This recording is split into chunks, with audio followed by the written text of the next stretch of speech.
વજન કાંટાનું બીજું એક નામ છે બાથરૂમ સ્કેલ, જે બાથરૂમની બહાર પડ્યો હોય. કેમ?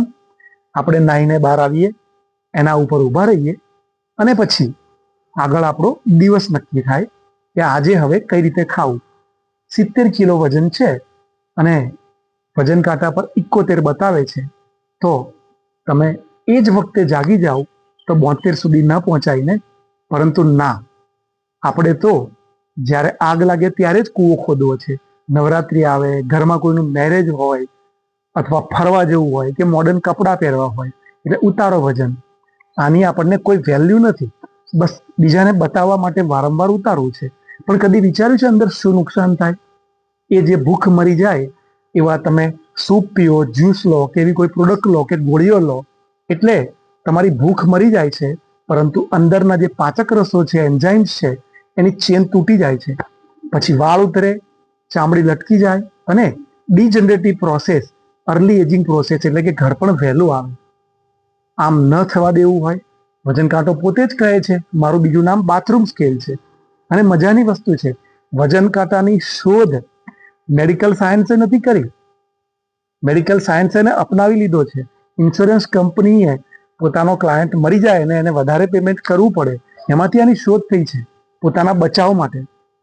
તો આપણે પણ ઇન્સ્યોરન્સ કંપની ના બની જઈએ. પોતે બાથરૂમની બહાર મૂક્યો છે અને સવારે એની પર ઊભા રહ્યા એટલે તમને ખબર પડી જોઈએ કે આજે ગમે તે પ્રોગ્રામ હોય, પહેલો પ્રોગ્રામ દિવસમાં 2 વાર ચાલવાનો, બીજો પ્રોગ્રામ ડાયટનો અને ત્રીજો પ્રોગ્રામ રાત્રે ફોનને 10 વાગ્યા પહેલા બંધ કરી દેવાનું.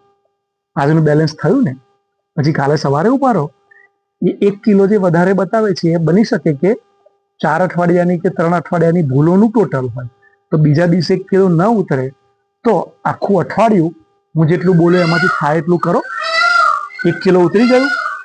હવે ખબર પડી ને 1 કિલો ઉતારતા કેટલી તકલીફ પડે છે, કારણ કે આ સાચા રસ્તે મહેનતથી, વૈજ્ઞાનિક રીતે મહેનતથી ઉતાર્યું છે.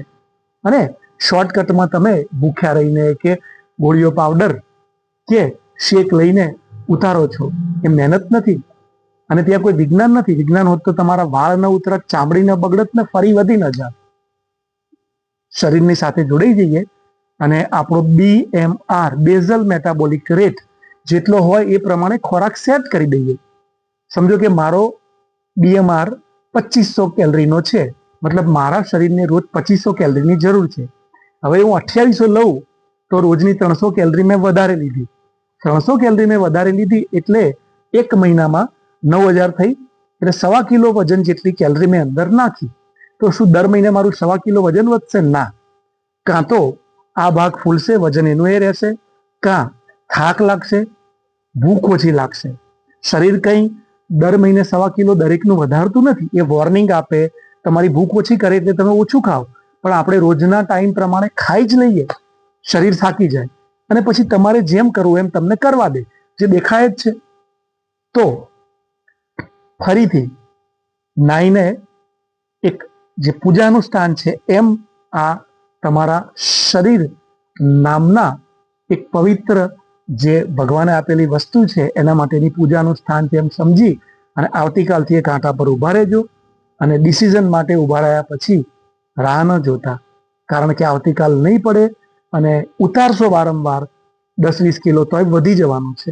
અહીંયા તો જે છે એ આગળ નહીં વધે. સ્વસ્થ રહો, મસ્ત રહો.